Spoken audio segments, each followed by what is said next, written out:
Welcome to this episode of The World According to Irina Tsukerman, our very special series on global politics on the KJ Masterclass Live. Irina Tsukerman is a US based national security and human rights lawyer, as well as a renowned geopolitical analyst. Her writings and commentary have appeared in diverse US and international media and have been translated to over a dozen languages. Every fortnight in the world, according to Irina Tsukerman, we traverse the geopolitical landscape and delve into pressing international issues and gain insight from Irina's expert perspective. Welcome to the show once again, Irina, and a special day today because of the US election results. Well, thank you so much. Glad to be here on this very special night. Very special night here. It is special day. And so, Irina, how does it look? Will it be Kamala Harris? Will it be Donald Trump? Can you tell for sure at this particular moment as the counting goes on? Well, the polls just closed on the West Coast. So far, Trump is leading with 214 electoral votes, and Harris is behind with 179 votes. 270 is the minimum to win and to call the election. Many of the key races still haven't been called, and it could work out different ways. Um, it could uh, One of the candidates could end up winning the popular votes, but losing the elections, depending on how the swing races play out. Uh, but so far, Pennsylvania, which could be a key battleground state and that has been trending blue, is not being called for anyone. Um, and um, yeah, it's looking like it's going to be a very long night. Going to be a very long night. But what are the trends right now? How does it look like? The numbers, are they giving any indication? Will that trend continue to be like that, or do you think there is some drastically it might going forward it may just change? Michigan is only reporting 28% with a lead towards Donald Trump, but that's very low. That's below 50% reporting. It's too early to call. Pennsylvania at 70% reporting. Um, Donald Trump has a very significant lead at 51% to 47.9. Right. In So Wisconsin, 61% reporting, Donald Trump is in the lead, and same for Minnesota. But Minnesota is very, very early. It's only 12% reporting. Trump seems to be leading there for now, but that could change. that could change. So when will this concreteness come into this whole election results thing? When does a person sitting down in India or any other part of the world apart from the USA, how do they know, okay, this is the trend and this looks like to be for sure? When will that be? Well, with Georgia, which is another one of key states that Trump lost last time, 90% reporting, he is clearly in the lead. Um, Meanwhile, Washington is being called early for Kamala Harris. It's a blue state, but it's actually just started. The votes just started to roll in. But like California, it's expected to go um, to Kamala Harris, and Arizona is 50% reporting. And there, Trump and Harris are running neck to neck, 49.7 to 49.5 in favor of Donald Trump. That one is the place where we could see potential recounts in some of the key areas. And the popular vote is very close, less than 3,000 votes between them at 50% reporting. That again could change. And Arizona has been traditionally leaning red, but that has been changing in the past couple of elections. That's been quite quite a change. And of course, in Texas, you've also had one of the key senatorial races, with Ted Cruz winning the election after much speculation about his opponent potentially turning the state purple. But we have that basically every election, and every election the Republican senator inevitably wins. Right, right. So before you go to sleep after this long night, and before I go to sleep after, say, 10 hours or so, do you think we'll come to know the results? Tomorrow, if I wake up, will I know who is going to be the next president of the United States of America? You know, I came into this expecting it to be a very long, drawn out process with lots of lawsuits and extremely close district wide races. But from the looks of it right now, at the percentage of the reporting states, this might be more decisive than what one might expect. And surprisingly, the popular vote for Trump could be significantly greater than one might expect, because um, in his first term, Trump won the election, but he lost the popular vote to Hillary Clinton. In this case, it might be much closer, and he might even win the popular vote. That is a possibility based on the numbers right now. Right, right, Idina. So, uh, whatever the results of this election, uh, one thing is for certain: it's not. It's the end of Joe Biden time. In terms of his administration. How do you think uh, his name will be remembered as the president of the United States? A good one, a good number two, never a good number one, who had to move out because he could not win a debate, or he could not give a strong fight in that debate. How will the history remember him? How will the US remember him, Joe Biden, the president of the United States?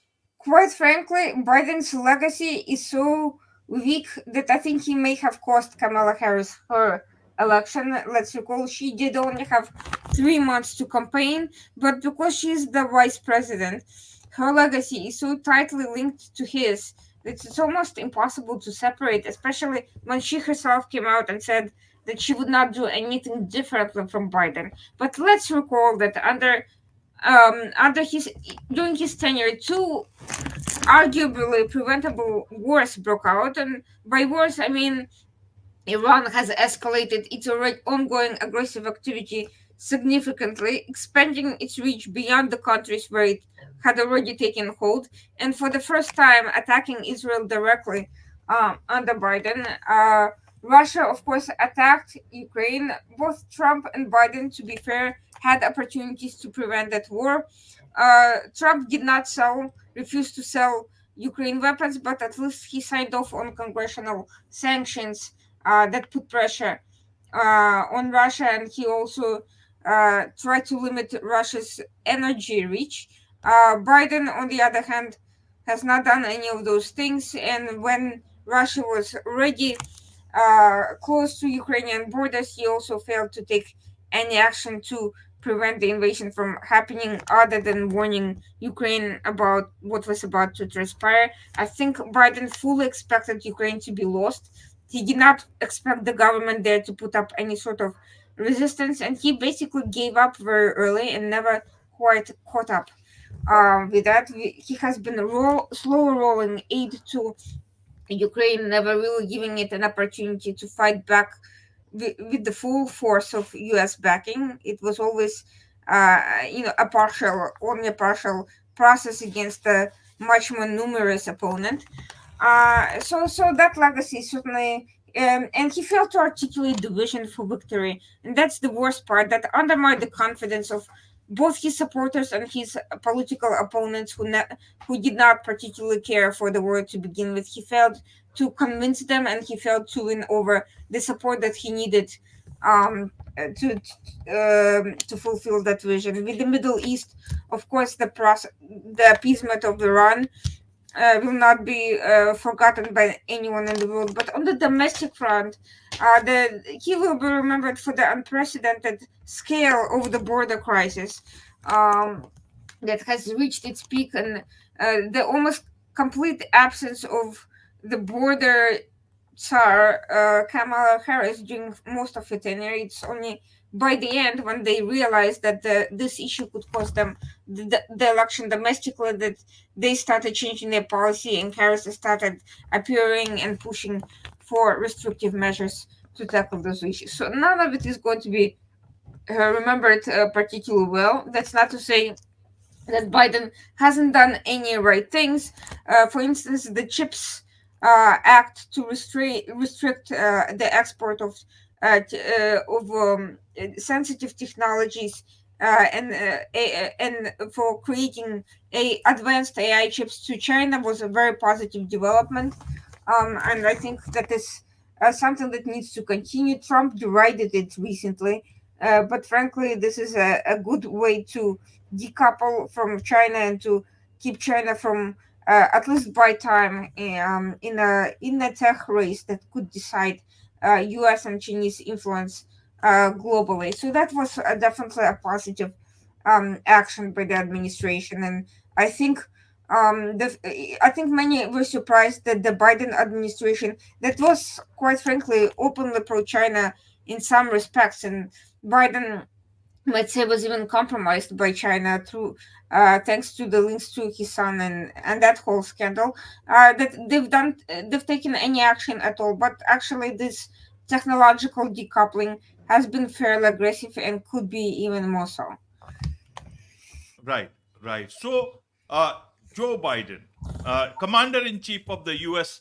Armed Forces, and most powerful, considered to be the most powerful man in the world, is his tenure. Will he be ending his tenure, leaving the world a better place, or leaving at least the United States a better place and a powerful place? How does that look like from the most powerful person in this world? Well, Donald Trump during his debate with Harris asked, "Do you asked the voters, do you think we're better off now than 4 years ago?" And to be honest, I think most people, felt that the answer is no. There may be people who are voting against Donald Trump for various reasons. They may disagree with his take on policies. They may find him dangerous. They may find him potential authoritarian. But I doubt very much everyone is rushing to praise Biden and Harris and what they've accomplished, because while they've done key things that I think are fairly positive, for instance, creating the Quad and pushing for AUKUS and other important Indo-Pacific alliances, overall, there's been entirely this was a misspent potential, which was wasted uh, on rushing after fictitious crisis and doing not nearly enough to solve real issues, and even creating new crises without any reason, such as self-restraining on the question of domestic energy and creating contributing to inflation. Right, right, Irina. So, be that as it may, there are other issues. This election is not just about one president or another president. This is, or either Trump or Harris. It's about also these big issues like abortion rights, about recreational or medical marijuana. I didn't know this could be also a issue there. So help us understand what happens to these issues. Whoever wins, will there be more protests about either side, whichever side people are taking? How do we understand who is against what? Abortion rights, especially, as well as recreational and medical marijuana.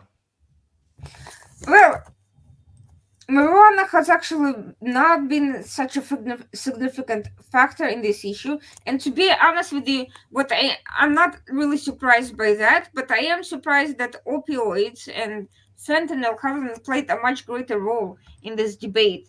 I would have thought it would be one of the key social issues that the two opponents would be fighting over. The Biden administration tried to work out an arrangement with China to fight fentanyl production, but of course, fentanyl has been weaponized by China to weaken U.S. population through with the help of cartels in Mexico and other countries. So I think that cooperation has its very significant limitations, and As for Trump, while he had noted that issue during his own term, he has failed to really curtail that in any significant way on in terms of international factors contributing to it. So this would have been should have been a much more hot button issue than it was. In fact, I think part of the reason that so many people, particularly in minority groups, um, were, were disappointed with Harris is because she failed to bring up these important social factors, instead focusing entirely on abortion, which is an issue quite far from presidency, and it's also quite far from Donald Trump's own position. You may say a lot about him, but he's not someone particularly socially conservative or obsessed with abortions.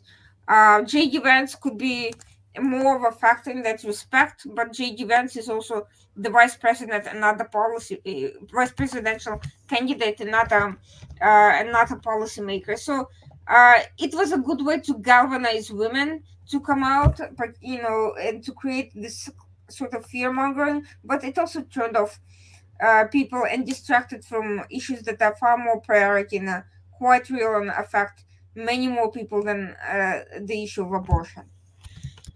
Right, right. And as the administration gets ready for another administration, you have got these leaks that continue to about Ariana Tabatai, Tabatabai, if I am pronouncing her name correctly. She has Yes. been promoted. Those Iran, Israel's plans about Iran, and even Zelensky, he says that his conversation was leaked about his victory plan, and that he also says he only received 10% of promised aid from the US. Where did the other money go, or that is somewhere waiting for him still? So, starting with the money issue, that money has been allocated by Congress, but it's basically in the hands of the White House and they have not shared it. Their claim is to make this aid sustainable, but if Donald Trump comes to office, he may very well just refuse to allocate it. Um, it's going to be quite a legal conundrum down the road, but right now it's definitely not helping anyone sitting around in the banks and not while Ukraine is facing a horrific crisis.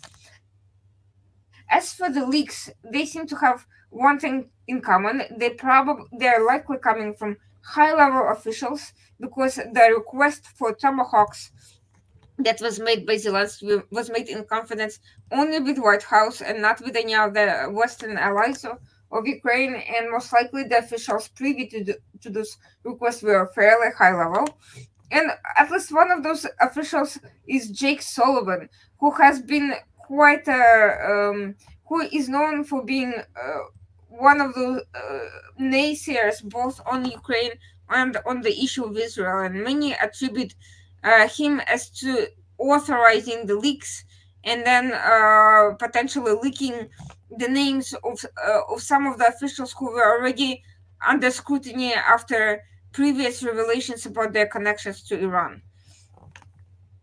Right, right, Irina. And so let's move on from the U.S. elections. We'll come to know as soon as it is possible that the counting makes it possible. But let's talk about talking of Ukraine, about the North Koreans there. How many have been are have been killed there, and South Korea is now sending advisors to visit Ukraine. How does it all look like? Suddenly, North Korea getting embroiled, South Korea sending advisors. Looks like, does it look like this war is expanding, or is it moving towards a solution if Trump comes to power? Well, I'm not sure whether it's expanding in terms of regional reach just yet, but it's certainly integrating. It's integrating because North Korea is becoming a more independent force. It's becoming a more from being almost a negligible factor, a loudmouth with nuclear weapons, is becoming a legitimate ally to Russia, China, and Iran, and it's looking to improve itself. North Korea sought to bring its troops to Russia to fight, not only because Russia needed the assistance and could use the extra people, but because North Korea wants to gain that field experience, potentially.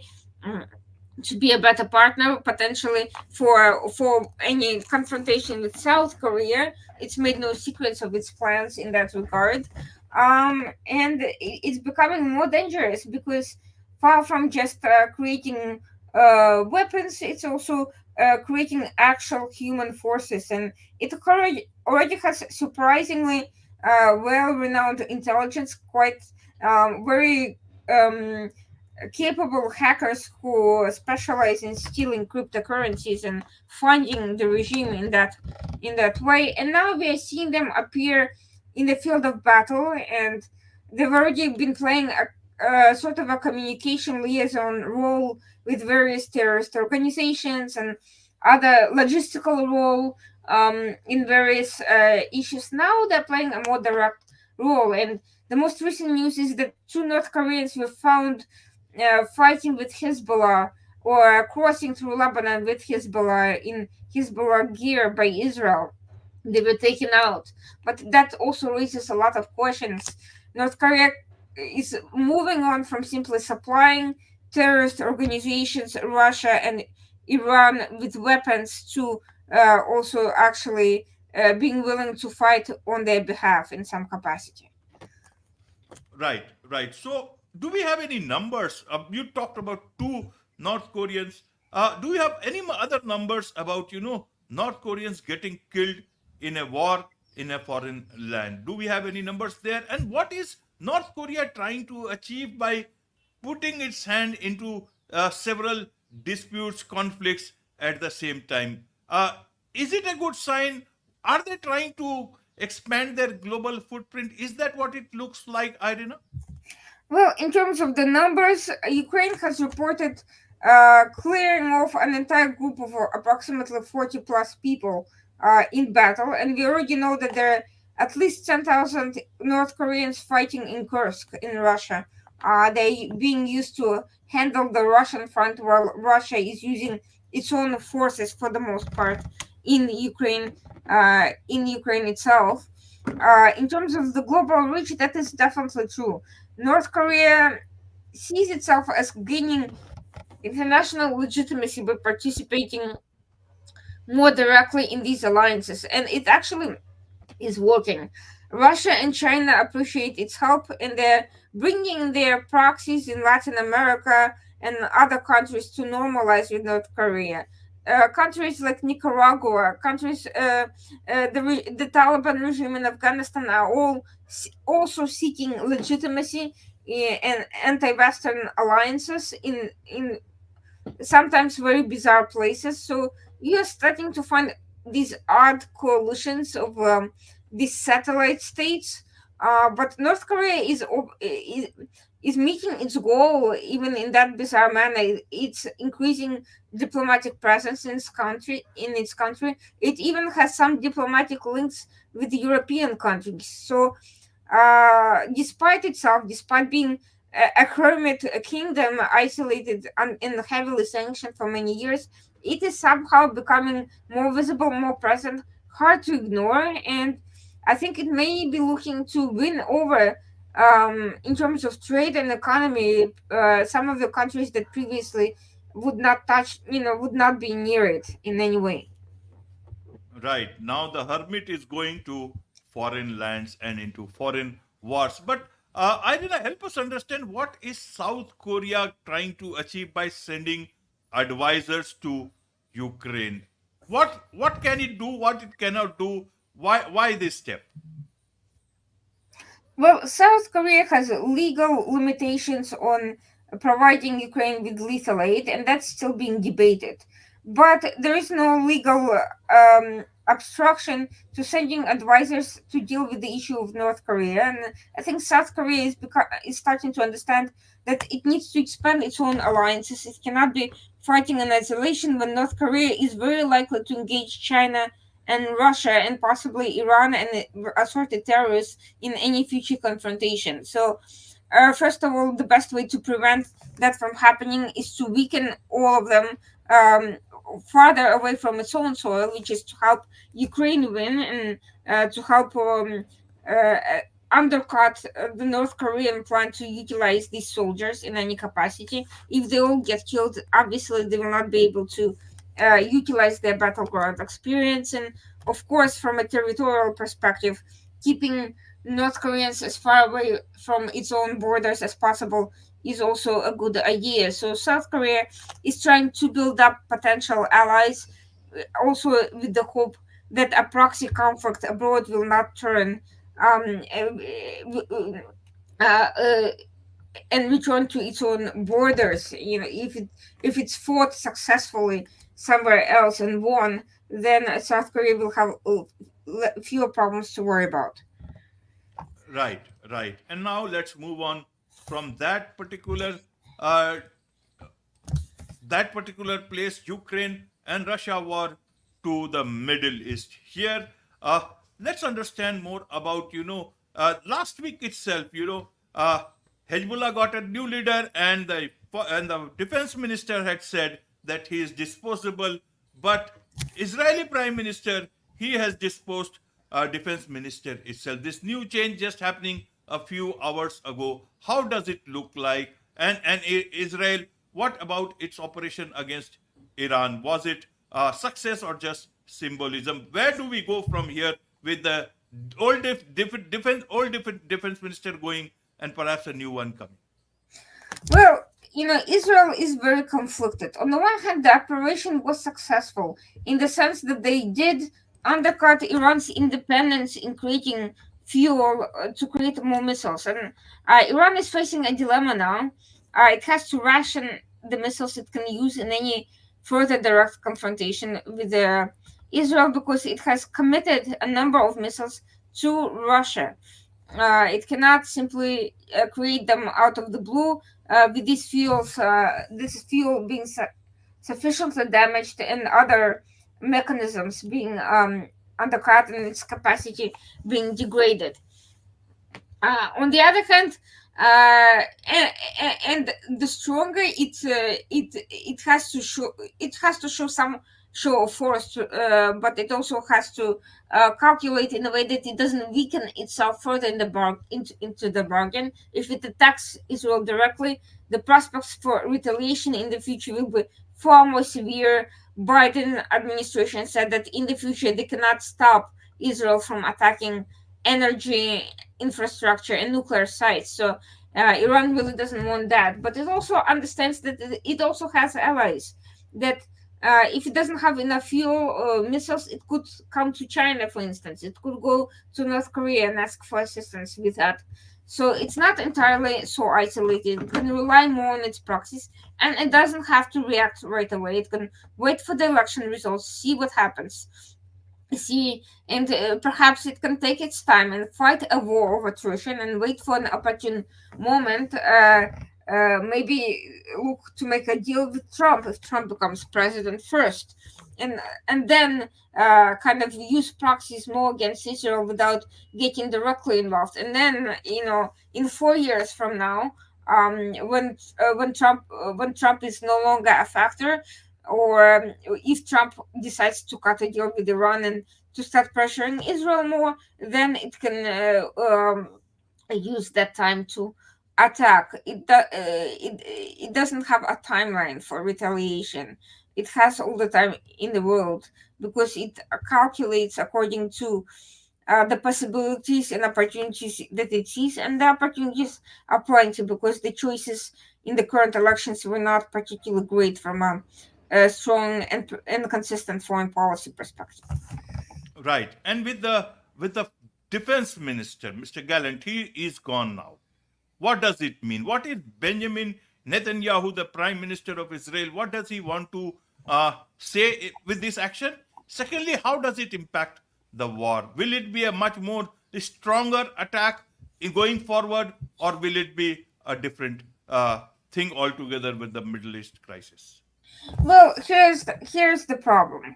Netanyahu and Gallant have long been at odds over unrelated political issues, including the draft of the ultra-Orthodox religious people in Israel, and also the judicial reform that Gallant thought was a major distraction and contributing to civil unrest in the country and distracting from threats and national security issues.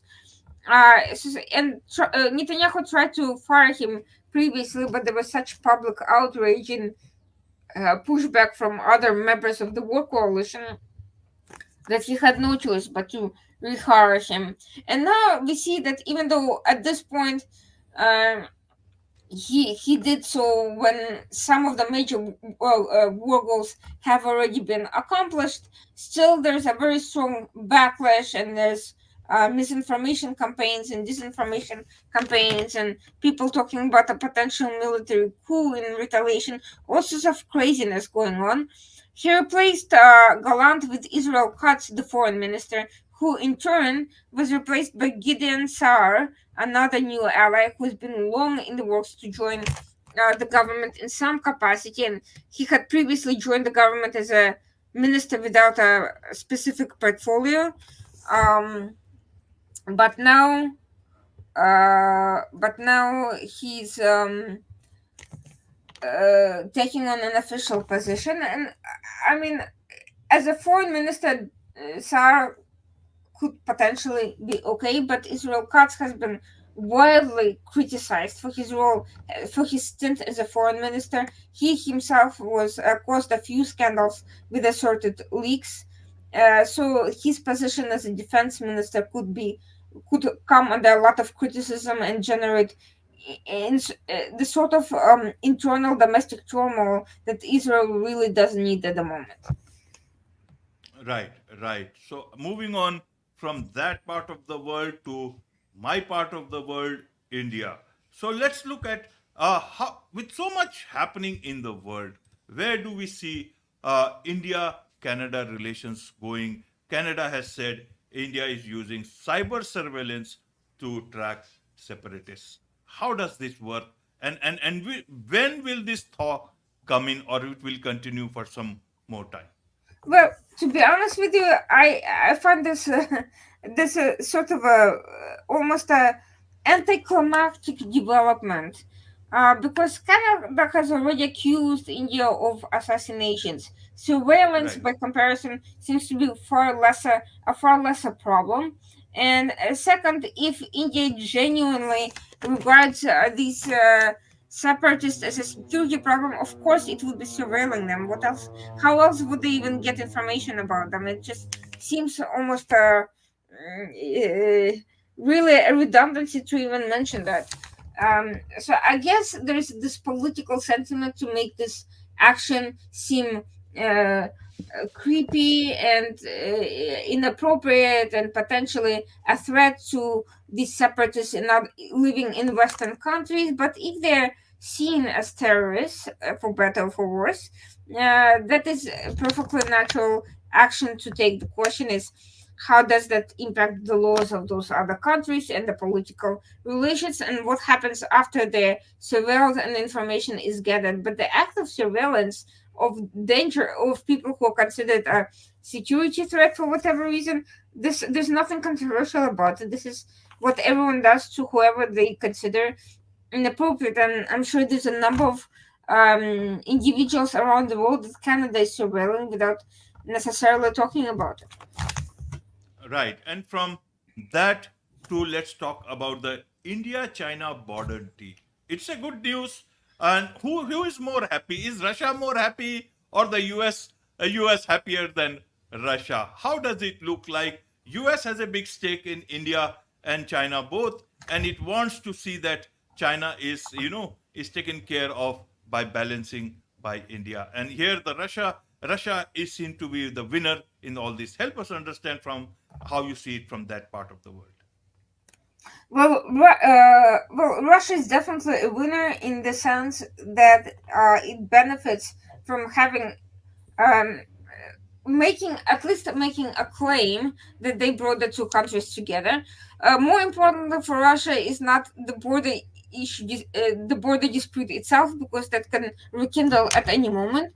But the fact that Russia is expanding its diplomatic reach, with using BRICS as this infrastructure. Now, a lot of focus of BRICS has been over the currency issue, whether they can really challenge the West with this economic alliance, but that's not really the real purpose. The real purpose is to antagonize and create this anti-Western sentiment, and quite frankly, to revitalize the non-alignment movement as an anti-Western movement, and to bring in additional allies and partners, and to split their loyalties from the US, such as the Gulf states, for instance, that had traditionally been solidly pro-Western, but now many of them are joining this gathering, which means exchanges of intelligence, of information, increased trade that excludes Western countries,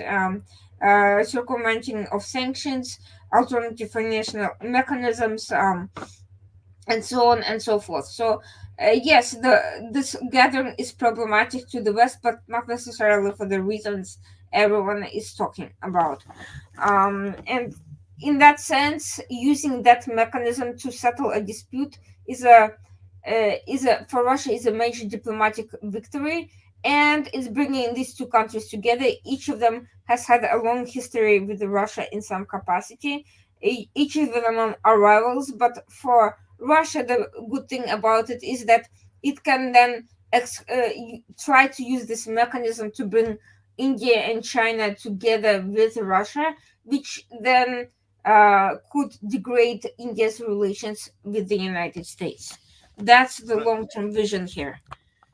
Right. One thing I want to ask: if Russia is also getting a bit closer to Pakistan, why is it not trying to bring Pakistan and India much more closer together, like the way and settle some of the disputes there? Because right now, India and Pakistan are not talking that much that it used to earlier on. Well, there's two things. First of all, Russia still might do that in the future, but right now it's got much bigger goals, because bringing India and Pakistan together doesn't really do anything for it against the United States, because Pakistan and US have long since distanced themselves. They're renewing cooperation in some areas, but for the most part, um, Pakistan's role as this intermediary with all sorts of bad guys has been replaced by Qatar, which also has more independent money and therefore doesn't need US aid.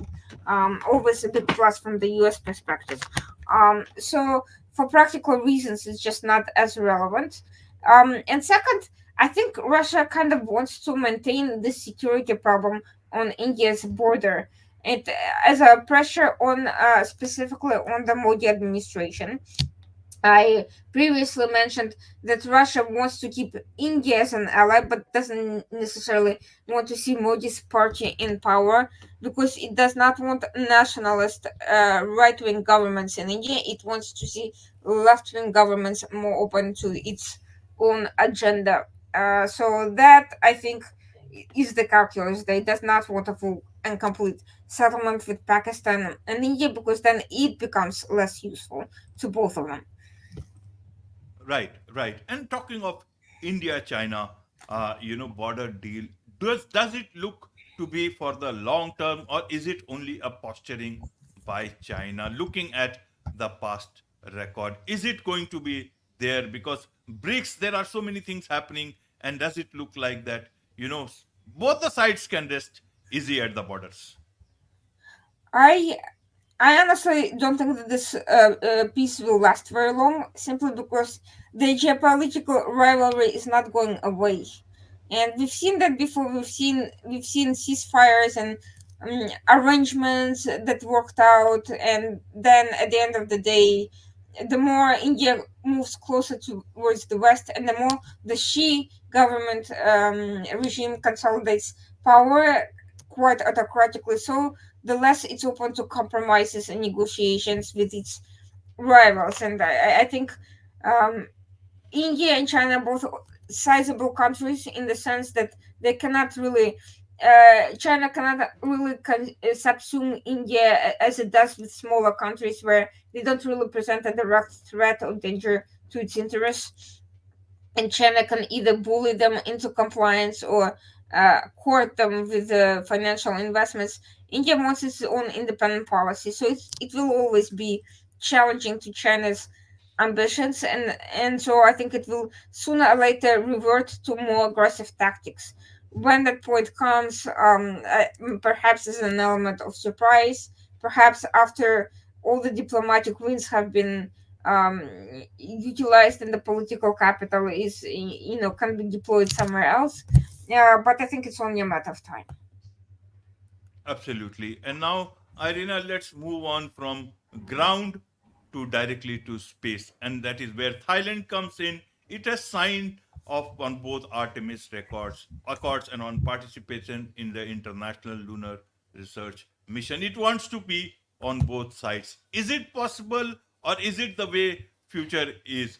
How does it look like from that perspective, from Thailand's perspective, also for states who want to be, on both sides of the world order, whichever way, as we can call it, a new Cold War, if we can name it, developing. But there are many nations now. India is there, China is there, US is there, Russia is there. So many blocks developing.